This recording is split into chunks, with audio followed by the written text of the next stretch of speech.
మీరందరికీ నా యొక్క ధన్యవాదములు.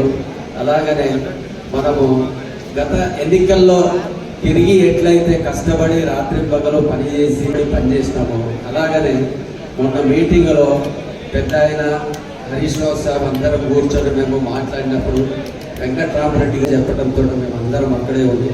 మేము కూడా దానికి సమ్మతించి ఓకే అని చెప్పినాము. కాబట్టి క్యాండిడేట్గా వెంకట్రామరెడ్డి గారిని డిక్లేర్ చేసినారు. కాబట్టి మనమందరం ఈ ఎన్నికల్లో ఆయన గురించి వాడ ఊరూర కలిగి అతన్ని గెలిపించుకోవాలి. తాజా ఎమ్మెల్యేని మాజీ చేసినాము, తాజా ఎమ్మెల్యేలు మాజీ చేసినాము, మాజీ ఎమ్మెల్యేలు తాజా ఎమ్మెల్యే చేసినాం. కాబట్టి అంతా ధైర్యం ఉండండి. మీకు ఎప్పుడు ఏ సమస్యలు వచ్చినా, ప్రాబ్లమ్స్ వచ్చినా, న్యాయపరంగా ప్రాబ్లమ్స్ వచ్చినా కూడా మేమందరం ఉంటాము.